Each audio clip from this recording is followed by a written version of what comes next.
Je m'appelle Patrick Henquet, je suis agriculteur sur la commune d'Évent depuis 1980.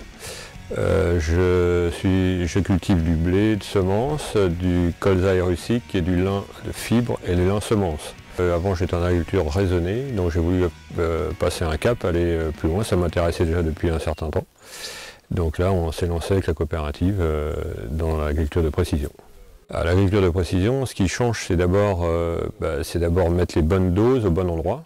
Donc éviter un peu de surcharge de produits dans des endroits qui n'en ont pas besoin et puis en mettre là où il y en a besoin. Donc oui, je me suis lancé dans l'agriculture de précision, tout d'abord sur le plan économique, parce que bon, on pense qu'on a des économies à y faire, et puis sur un volet technique et environnemental, c'est très intéressant. Et au niveau du grand public, c'est toujours bien de bien faire et surtout de le faire savoir. Ficelle m'a tout apporté puisque c'est eux qui ont... moi j'ai choisi de me lancer dans l'agriculture de précision et eux avaient l'outil pour répondre à ma demande. On est capable aujourd'hui de remonter jusqu'en 1947 pour retrouver le passé de fertilisation des exploitations. On va faire énormément d'analyses de sol dans la parcelle. C'est donc un quad avec un GPS et une cartographie pour que le préleveur sache où il doit aller et où il doit prélever l'analyse, de façon à ce qu'on ait vraiment une zone représentative de la parcelle.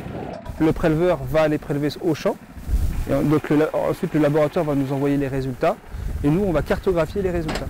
Voilà, donc en gros on a des points sur une parcelle et on va avoir des valeurs de teneur minérale.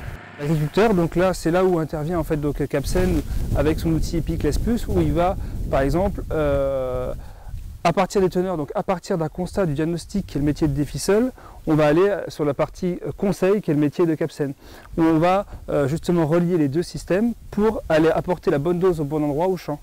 Donc ça passe en fait, donc on a un élément minéral, donc on va cartographier par exemple le phosphore, et on va dire avec ces teneurs-là, la plante a besoin de temps.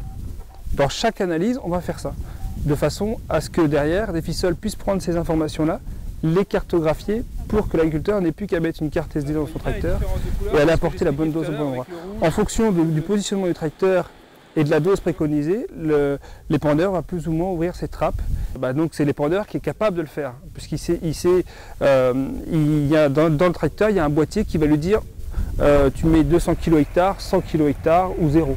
Quand on parle d'agriculture de précision, c'est assez large, hein, parce qu'il y en a certains qui disent l'agriculture de précision, à la limite il faut parler d'agriculture qui va optimiser, c'est une agroécologie on appelle ça. Donc en fait on va à la fois remettre au centre pour l'agriculteur les questions agronomiques, hein, un sens vraiment agronomique poussé, de façon à protéger l'écologie, de façon à optimiser le revenu de l'agriculteur. Depuis que j'ai commencé pour tout ce qui était, donc comme je disais auparavant, tout ce qui était phosphore, potasse, magnésie, dès la première année, j'ai réussi à gagner 50 € de l'hectare net de gain en déduisant tout ce qui était investissement de base par rapport à l'agriculture de précision. Et sinon, en année de croisière, donc maintenant depuis 2009, 2010 et 2011, je peux dire que j'arrive à une moyenne de 20 € de l'hectare d'économie nette par rapport à ces éléments-là. Aujourd'hui, l'agriculture de précision dans le département, ça représente 30 000 hectares. C'est quand même 150 agriculteurs qui sont partis dans la démarche. C'est vraiment un progrès important dans le département. Et ça, c'est grâce à l'apport financier du Conseil général qui nous a donc financé depuis 2003 sur ces recherches. Et grâce à ça, nous avons pu aussi donc, proposer aux agriculteurs, depuis 2007, ces services-là.